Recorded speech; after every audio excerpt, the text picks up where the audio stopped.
coronavirus is viral. It's not only nationwide, it's worldwide and spreading more and more every day. These are troubling times, and especially for Americans, because to be honest, we as Americans aren't used to dealing with sickness like this. We're used to having quick solutions, powerful cures, and intelligent ways of containing contagious viruses. Not this time, though. At least, not yet. We still have yet to figure out what to do with this huge growing problem that's destroying our economy, keeping students out of school, millions out of work, and leaving too many people sick and suffering. In the midst of all this, we as the church are still supposed to be the church. But how can we be the church outside of church buildings? That's the question. So this topic is tricky. We have to tread lightly, we have to be calculated, and we have to use wisdom because there's such a broad perspective when it comes to Christians responding to the COVID-19 crisis. So without further ado, we now bring to you live from the basement where theology meets the thoughts of life, episode 46, Virus Gone Viral. Nice. Yeah. How's that for an intro? That's a great introduction. Good job. So, yeah, we're going to try not to cough. We're going to try not to. And I've been coughing this whole time before we, craziness. We have proof that she's been coughing for months, though. That is true. And for me, it's allergy season. So For me, I have it no doesn't idea help. what it is, but I don't have a fever, and I feel pretty good. But what the heck? I just keep coughing. What's been your biggest concern with the coronavirus spreading so far? Yeah, honey, you wanna? I mean, yeah. Ladies first. Yeah. Well, the concern is actually in the question, and that is that it's spreading. So that's just been the concern because of it spreading. It's just so silly. I mean, anyway, Donald Trump says the cure, he doesn't want it to be worse than the virus itself. And I think because of the spreading, all the things that we must do and that are happening it's just devastating. In addition, not to mention all the lives that are lost. It's just the impact that it's making. So the fact that it's spreading is concerning. That's really just been my concern. Yeah, I think about the vulnerable, those who have pre-existing conditions, Right. The elderly, Right. I definitely, as a pastor, I'm concerned about that, there's some vulnerable people out there that have a legit concern with this whole thing that's happening. And so at the same time, trying to, weigh in as far as the need for fellowship and things like that, because there's some people that are needy with that too. Right. Yeah. And so trying to find a balance and trying to use wisdom. But yeah, we'll get into that a little bit. I read Luther's letter on something like this, but it was definitely helpful. I would say my biggest concern, obviously those right there are huge concern. Okay, let me be real. My biggest concern is me or one of my family members catching it. Yeah, come on, keep it real. Yeah. I'm gonna just keep it a whole 100 with Right. y'all. Yeah, my biggest concern is one of us catching it and then the symptoms being crazy. Other concerns would be those around me catching it and them suffering.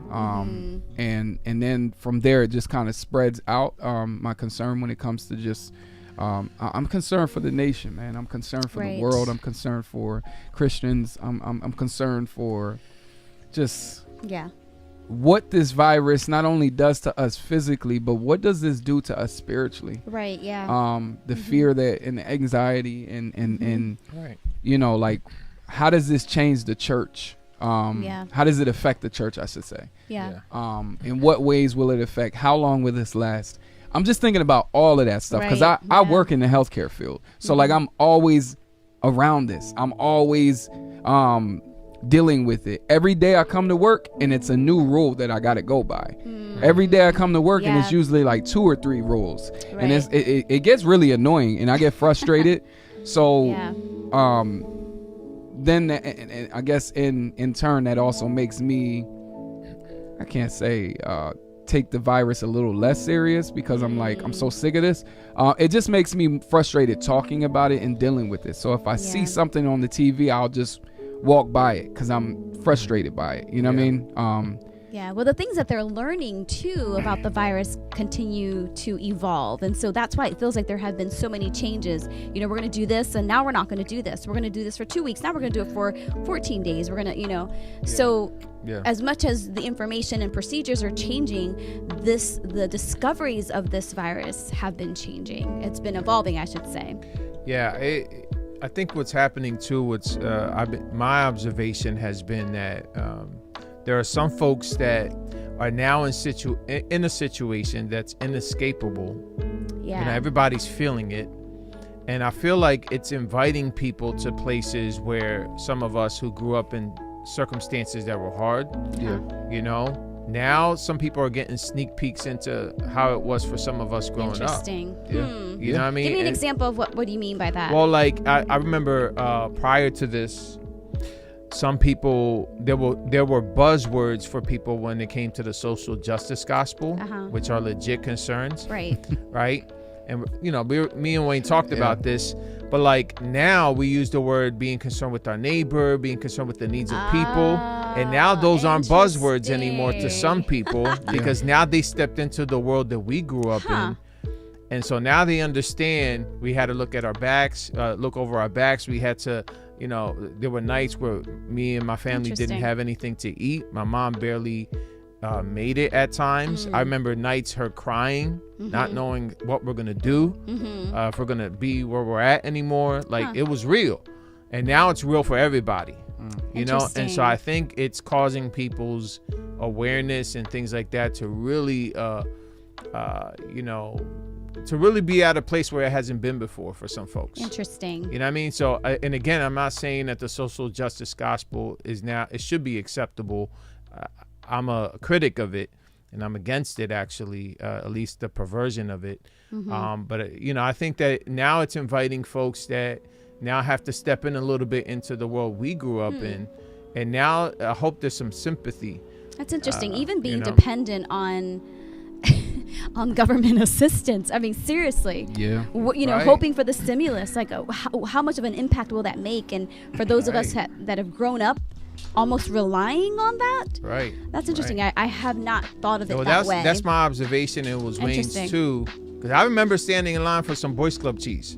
Listen, you know that was the best cheese. Don't play. That government cheese, that block. Yeah. It was you know great. what I'm saying? It was the best. It was. But man, it was embarrassing. It was embarrassing to stand in that line, though. Beanie Siegel said for a long time he thought money was white.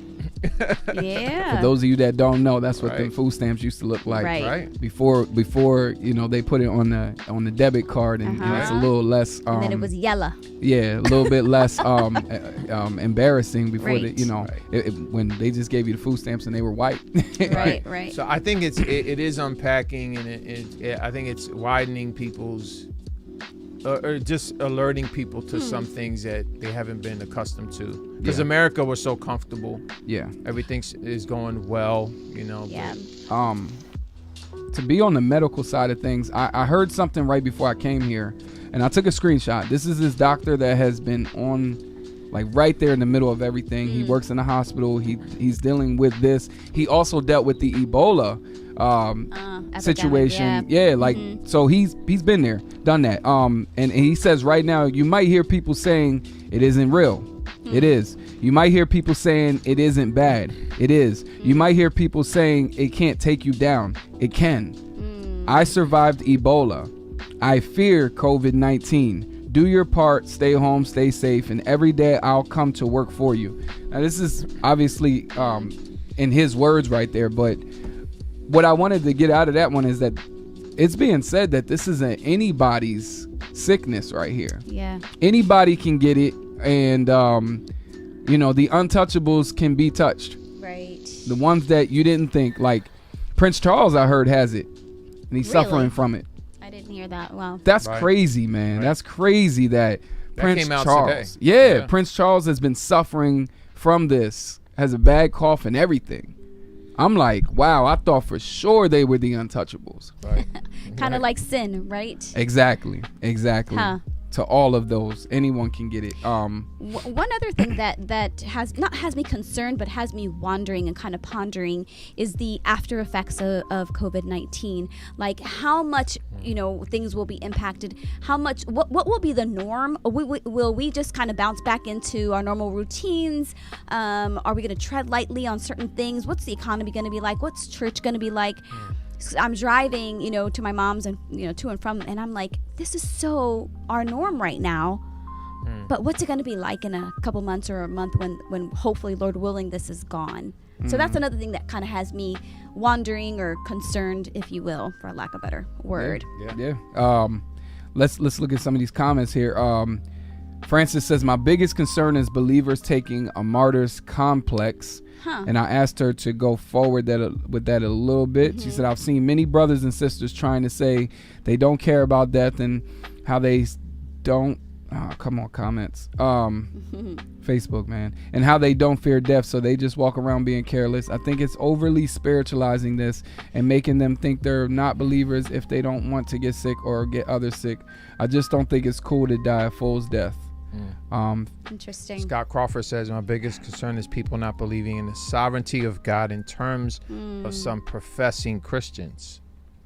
Yeah, man. Yeah. Hector Rivera, fisherman. He says, my biggest concern is that I'm the only one working and I catch it and my family is at home. Oh, wow. Yeah, that's real. That's real, man. Right. That's a real concern. Yeah. Absolutely. Brittany says, I'm not at all concerned with getting it myself in the sense that I'm healthy and will likely be fine.